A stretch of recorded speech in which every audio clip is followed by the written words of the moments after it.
I was telling you before, I can't believe it's been 20 years. So time flies. It does. Right.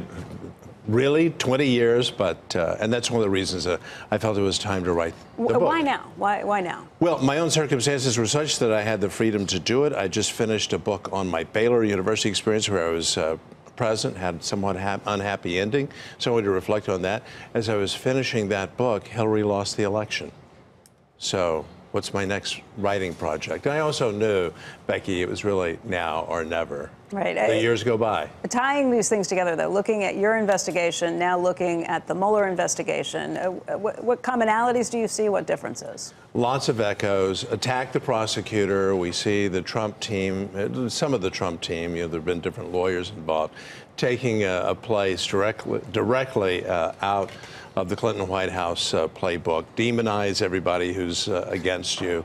The Clinton that White House had the press working with them, though. This time around, they don't have the media. The media is lionizing Robert Mueller. So I mean, it's different. I mean, you had everyone against you. Right? No comment. You had the Praetorian Guard media.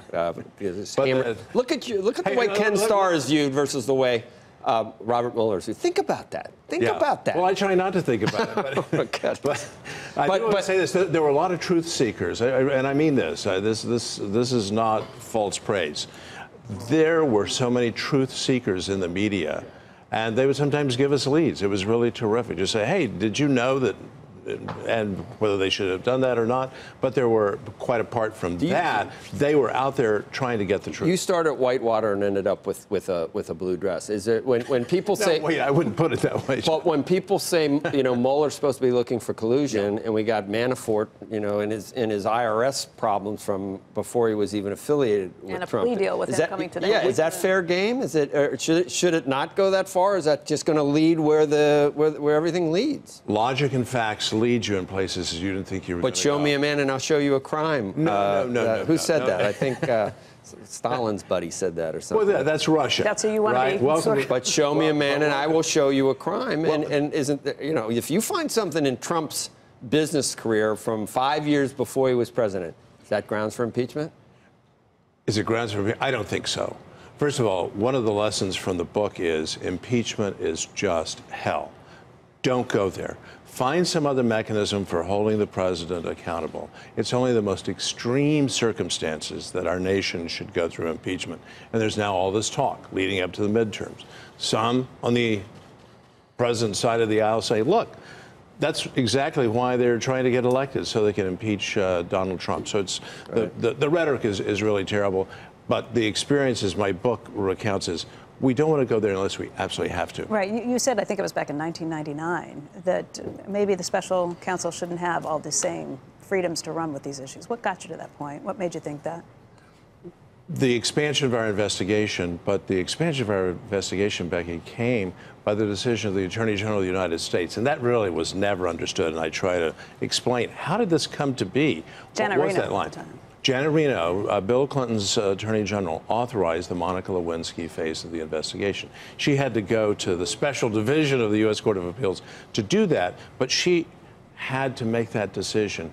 You've got to investigate because there were suggestions, there was evidence that the president himself was committing perjury and encouraging others to lie. Jeff Sessions has come under fire from President Trump, his own attorney general, for recusing himself from the position. Then you have Rod Rosenstein, who's kind of stepped into the gap and is under an enormous amount of pressure. As someone who has gone through this before, what advice would you give? What would you kind of reflect on this and think? Try to do the right thing. You've got ethics advisors around you. I believe Jeff Sessions did the right thing.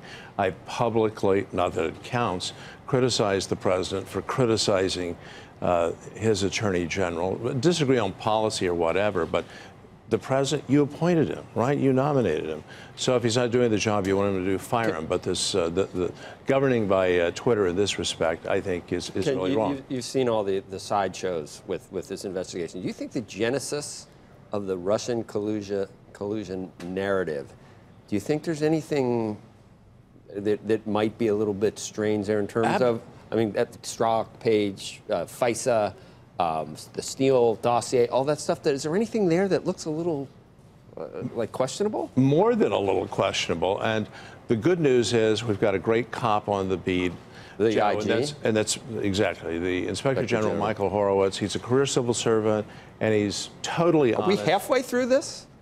We don't know. Yeah. We don't know? Absolutely don't know. Of what we don't know? Yeah. Why is Trump keeping all that stuff close to his vest? Is that going to come out when it's expedient for? I mean, he's not declassifying all this stuff. What's he got?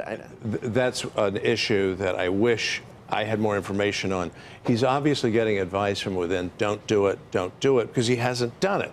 And many journalists, the Wall Street Journal has been continual in saying, hey, look, let's get to the bottom of all this information, and he hasn't done it. Did you wake up in the morning and read the papers every day with a lot of zeal, like all of us? I think we might. It's just unbelievable, isn't it? It is this reality show. But in terms of the governance, I think the American people are eager to know the truth sooner rather than later. Lots of members of Congress are saying this. Let's get to the bottom of this. Issue your report, Bob, on the issue of collusion or conspiracy. Yeah.